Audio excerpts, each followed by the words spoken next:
People want to dream big and discover the path to life's riches. Now, that's up to you. Whatever you think riches is, that's your definition. There's a survey that says riches and success is being happy. Well, all you have to do then is determine what is it that makes you happy and start down that path. Now, to find true success, I believe that you've got to do some work because it's not free. Everybody would love to wake up and just be happy and bubbly, but it requires some work. So I want to share with you something from my book, chapter 11. There is no self-made man. Now, most of us want to believe that we're independent, that if we set our minds to do something, simply it can get done. Well, I got news for you. Unless you look to others, you can work twice as hard to get half as much.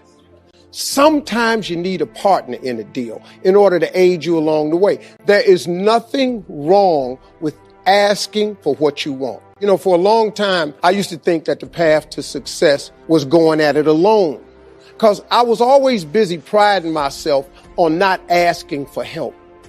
I was homeless. I didn't want to ask for help. I lived in a car. I didn't want to ask for help. And I almost missed out. I didn't realize how many people were willing to have discussions with me about success. You know, most people that are successful, if you ask them for help, they'll give it to you.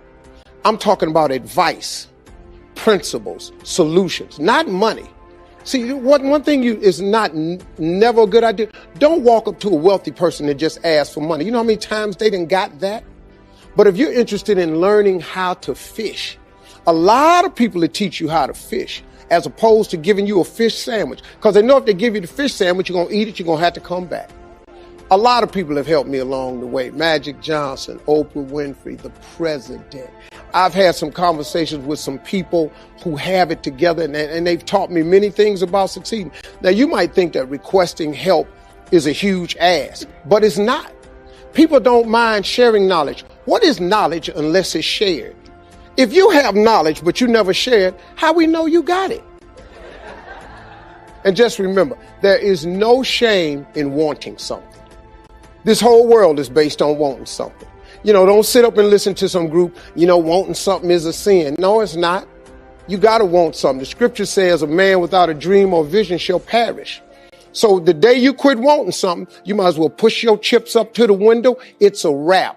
So lose the shame and you'll have access to more power. And so here's the key that I want you to tell you about. Success is all about building relationships. It's not what you know, it's who you know. Some people might not step up when you ask them for help. They might not. But guess what? The worst thing can happen to you. If somebody refuses you, you didn't have it anyway. Well, what are you worrying about that for? Well, they might say no, or they might turn me down. Ask people. You never know. Suppose they say yes. That could be the turning factor.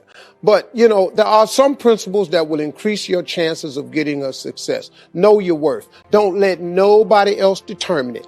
And don't assume anything. People aren't mind readers. They don't know what you think. And don't assume they know unless you ask with specifics.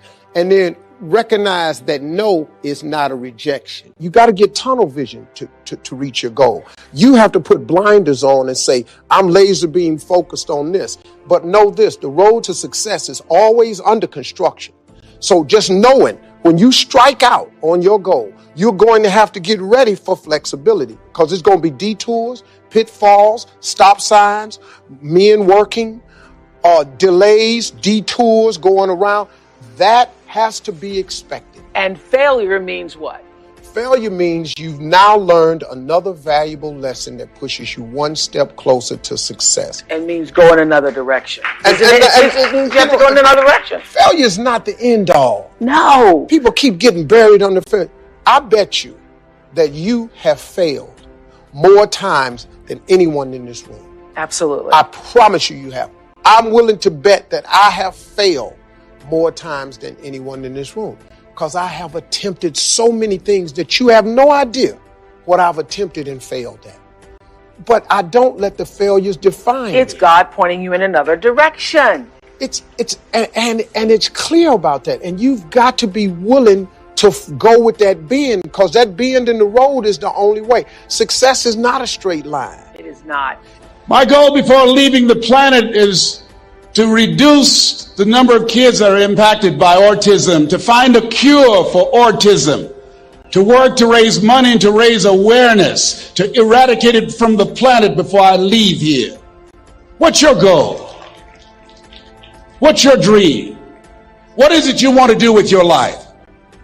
Dr. Joelle Martin said something that I love. She said, what would the world be like if everybody lived their dream? Here's what I've found about life. It's not as complicated as I used to make it. I think that life is about dreams and stories. Everything that exists, the world at one time was barren, but everything that exists, hotels, planes, they weren't here. Everything that we see every day, computers, all of the things that we see, someone had a dream. Someone had a dream of a person standing on stage and their voice being amplified so they don't have to scream and yell and can be heard by thousands. Someone had that dream of how to transport us from one place to the other quickly and safely. The clothes you have on, where you're now seated, all came out of somebody's dream, the world's greatest achievement. What is your dream? I said that you have something special. I didn't say that just to be kind. I said it because it's true. You are God's chosen vessel. You were chosen, 1 out of 400 million sperm. You have something in you that when you were chosen, when you showed up, there's something in you that if you don't do it, all of us will suffer. Repeat out to me, please. Live full. Die empty. Let's say it again. Live full. Die empty. Dr. Howard Thurman, one of the mentors of Dr. Martin Luther King Jr. and Albert Schweitzer and Mahatma Gandhi, he was a very brilliant writer. He wrote some things that really grabbed me. He wrote, deep is the hunger, the voice of the genuine, the centering moment. During the time after receiving 238 radiation seed implants, I was reflecting on his words, and these words kept me up that night. He said, the ideal situation for a man or woman to die is to have family members praying with them as they cross over. He said, but imagine, if you will, being on your deathbed and standing around your bed, the ghost of the dreams, the ideas, the abilities, the talents given to you by life, and that you, for whatever reason, you never went after that dream. You never acted on those ideas. You never used those talents. You never used those gifts. And there they are standing around your bed looking at you with large angry eyes saying, we came to you and only you could have given us life. And now we must die with you forever. And the question is, if you die today, what dreams, what ideas, what talents, what books, what music, what leadership, what voice will die with you? And many of these lessons, I got to tell you, I absolutely learned the hard way. And one of the toughest lessons is also one of the most important that I've attained along the way. It's a lesson that everyone watching can benefit from. Chapter 13, never be afraid to reinvent yourself. My career, my entire career is a study in reinvention. You know, I started out as a comedian. That was it. I never planned on hosting a radio show, hosting a game show, or hosting a daytime talk show. I never did. Writing books, none of it. Making movies, none of it. Reinvention happens when you diversify your gift. There lies your greatest secret for success. You've got to discover your gift. And when you discover it, you got to soak it. You got to wring it out, man. You got to diversify it. Most of us only have one talent. But do you know that that's all you need? Mine happens to be to take information and immediately transfer it into other kinds of platforms. Now, when I was younger, I actually thought that I could only do that with comedy. But as I've gotten older, I discovered through diversification that it was a little bit more than that. That I could also take information, immediately transfer it into inspiration. I could turn it into motivation. And many of these lessons, I got to tell you, I absolutely learned the hard way. And one of the toughest lessons is also one of the most important that I've attained along the way. It's a lesson that everyone watching can benefit from. Chapter 13, never be afraid to reinvent yourself. My career, my entire career is a study in reinvention. You know, I started out as a comedian. That was it. I never planned on hosting a radio show, hosting a game show, or hosting a daytime talk show. I never did. Writing books, none of it. Making movies, none of it. Reinvention happens when you diversify your gift. There lies your greatest secret for success. You've got to discover your gift. And when you discover it, you got to soak it. You got to wring it out, man. You got to diversify it. Most of us only have one talent. But do you know that that's all you need? Mine happens to be to take information and immediately transfer it into other kinds of platforms. Now, when I was younger, I actually thought that I could only do that with comedy. But as I've gotten older, I discovered through diversification that it was a little bit more than that. That I could also take information, immediately transfer it into inspiration. I could turn it into motivation. I can offer it as guidance. So now, sitting on a talk show, I actually have something to talk about. All the failed marriages. I got something to talk about. The being homeless. I got something to talk about. Being dead broke. I got something to talk about. Having bad credit. Tax problems. I got something to talk about. Whatever hole you've been in, I done just about drug myself through it. But I came out of all of it because I was not afraid to diversify my gift. Even the book, Act Like a Lady, Think Like a Man, it was all about me diversifying a gift. Okay, I had taken 2 failed marriages, and I had taken the love for my daughters, and I combined those things. I taught my daughters what I knew about men. Now, little did I discover that I had a little over 4 million daughters in this country, cousins and nieces and stuff like that, who needed that same information.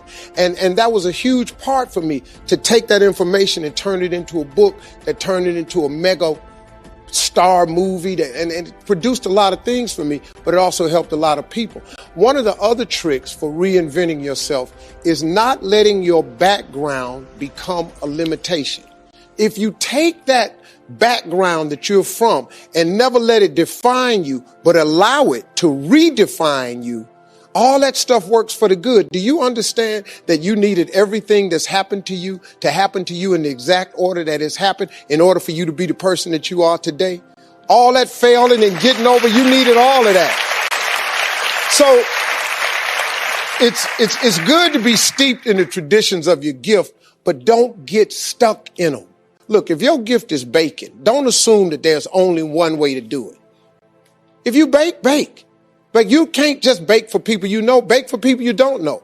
You're a musician. Let yourself explore other types of music. And so, as you look at your goals and dreams, every day we must convince ourselves, we must sell ourselves on that it's possible. Every seminar, every workshop, every book that I've ever read, every speaker that I've ever heard, it interrupted what I was believing about myself. Everything that you do, everything matters. As you go through each day, I know now as I look back at age 63, looking at my life, everything matters. T. Harv is right. How you do anything is how you do everything. And I realized that the choices I was making was based upon how I saw myself. Let us say together, it's necessary. Write that down. It's necessary as you look at your goals and your dreams, it's necessary that you have a strategy and a game plan to change the story that you believe about yourself.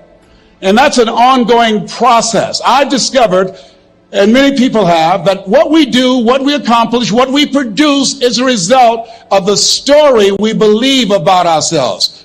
My favorite book says, "Be ye not conformed to this world, be ye transformed by the renewing of your mind." And so as I began to work on myself, I realized that I'm getting out of one story and stepping into another story. As I become aware of some things, there's still some things I'm not aware of. So I'm still growing, I'm still developing. I'm like the lady who said, Lord, I ain't what I want to be, ain't what I'm going to be, but thank God I sure ain't what I was. But I realize that you have to work on yourself on a regular basis, and write this down, for mental mindset. For mental mindset and stamina. Because things are going to happen to you. I believe that the reason that most people go to their graves with their talents and abilities and skills in them is because of the fact, number one, many are like me. They didn't know that they didn't know and thought they knew. I thought I knew myself, and I really didn't know myself as well as I thought. I've discovered that sometimes people can take you to a place within yourself that you can't go by yourself. The other reason is I was afraid. I never worked for a major corporation. I wanted to speak for corporations. I was afraid I would be exposed because I don't have a college education. I felt inferior because of the fact that I don't have a college education. I allowed that level of fear of failure to stop me. And because I never had any experience in it, I assumed that I could not do it. I was paralyzing myself by believing and assuming the limited part of myself as opposed to believing that I had something special. You have something special. There's something you want to do. Because you don't know how to do it doesn't mean that you can't learn. I like something that I heard. You don't have to be great to get started, but you have to get started to be great. Repeat after me, please. Leap and grow your wings on the way down. See, the people that will live their dreams, the 2% that will do that, these are, and write this down, become a risk taker. They're risk takers. They don't mind failing. They don't mind making mistakes. They're willing to take life on, take life in the collar. This, God said, if you're not willing to risk, you cannot grow. And if you cannot grow, you cannot become your best. And if you cannot become your best, you can't be happy. And if you can't be happy, then what else is there? I like what Helen Keller said. She said, life is short and unpredictable. Eat the dessert first. Here's something else. Write this down. Make it important to become financially independent. You know, people say money won't make you happy, but everybody want to find out for themselves. A friend of mine named Rita Davenport said, money's not important, but it's right up there with oxygen. And let me tell you something, fellas, even if you're as homeless as I am, you got some money, some women will find something cute on you. Oh, he's got eyelashes like Tom Cruise. He's got to walk like Denzel Washington, you know. I used to be so broke I'd walk past a bank and trip the alarm. Creditors would call the house and my children would answer the phone and say, my daddy say he's not home. Repeat after me, please. I'll never be broke again. Never, never, never. Yeah, see, ladies and gentlemen, it makes a difference. The only time I really appreciated having money was when my mother became ill. I was a state legislator in Columbus, Ohio from the 29th House District, Whitehall in the Upper Linden area. And my brother called me and said, Leslie, yes, Mama's been sick and we're going to put her in a nursing home. I said, wait a minute, Wesley, we can't do that. Get Margaret Ann on the phone. She's on the phone. Get Linda and Leonard. They're all here, Leslie. Listen to me. Mama used to work in a nursing home. She said she never wanted to go into one. I promised her when I was 10 that I would take care of her. We would do whatever was necessary to take care of her. He said, we knew you would feel like that. And this is why we did such a thorough job interviewing the various nursing homes. And we have found the one that's ideal. And Mama would love them. I said, hold it, just a minute. She didn't clean their behinds. She took care of us. See, I had a problem. I couldn't understand how one woman, third grade education, 46, domestic worker on Miami Beach, can raise 7 children who couldn't take care of themselves, but 7 children couldn't take care of one woman. I had a problem with that. I had a problem with that. So I resigned from the Ohio legislature and I went back to Miami to take care of Mama. And I'll never forget taking her to Jackson Memorial Hospital. And when we went in, the receptionist said, as she looked at My mother looked at me. She didn't say, how you doing? Are you uncomfortable? Are you in any pain? My mother at that time, she was in her 70s. The lady just said, what kind of insurance do you have? And I stepped forward and I said, she has Les Brown Unlimited. Give my mother what she needs. I can write a check for it.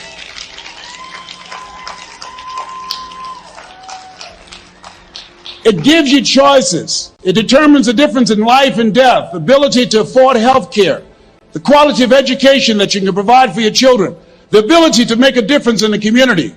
I'm doing training with young people in an area of Chicago called Englewood, where more young men have been killed in Englewood than in the Iraqi war, teaching them how to develop their minds, how to develop their communication skills, how to dress like a prospect rather than a suspect, how to stay away from negative people and develop the skills to make it in a global economy. Money makes it possible for me not to have to depend upon some government agency to make that happen. So as you look at yourselves, make it important that you find some way to use your talents and gifts that generate the income that allow you to control your destiny. I read something that said, either you control your destiny or someone else will. Here's the other thing. Repeat out to me, please. Take care of myself. Yes, so you got to take care of yourself. I'm 63. I can do 140 push-ups nonstop after warming up.